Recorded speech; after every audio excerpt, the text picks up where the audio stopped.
अस्सलामुअलैकुम, मैं हूं जुनैरा यूसुफ और आप देख रहे हैं पीकेएन न्यूज़। चैटिंग ऐप व्हाट्सएप का मुतबादिल बना लिया गया।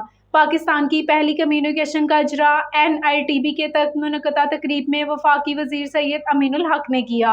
सरदार ताहिर महमूद की रिपोर्ट। वफाकी वज़ीर सैयद अमीनुल हक ने पाकिस्तान की पहली कम्युनिकेशन ऐप भी पाकिस्तान का इफ्तिताह कर दिया है। इस मौका पर वफाकी वज़ीर ने ऑफिस के जदीद वेब वर्जन का भी इजरा किया। तकरीब से खिताब करते हुए वफाकी वज़ीर RT सैयद अमीनुल हक ने क्या कहा, आइए जानते हैं। आज बी पाकिस्तान लॉन्च किया जा रहा है और मैं समझता हूं कि अच्छी बात क्या है कि पाकिस्तान की अपनी और पहली, आई रिपीट, पाकिस्तान की अपनी और पहली कम्युनिकेशन एप्लीकेशन बी पाकिस्तान का तजुर्बाती आगाज़ किया जा रहा है। ये फर्स्ट मेरा ख्याल है फॉर द 30 डेज़ के लिए होगा, जो कि इंटरनली तौर पर मिनिस्ट्री और मेरा ख्याल है कि NITB आपस में रब्ता रखेगी। सेकेंड फेज़ में इसको तमाम सरकारी मुलाजमीन के लिए इसको ओपन कर दिया, फिर इसकी तमाम सरकारी मुलाजमीन अफसरान के इस्तेमाल में लाया जाएगा।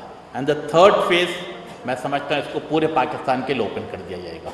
तो ये अगर हम अपने गर्द पेश ममालिक को देखते हैं, इंडिया देखते हैं, बांग्लादेश देखते हैं, मलेशिया देखते हैं, सिंगापुर देखते हैं, तो इन तमाम जगहों ने व्हाट्सएप का निमुल बदल अपनी जगह पर लॉन्च किया हुआ है।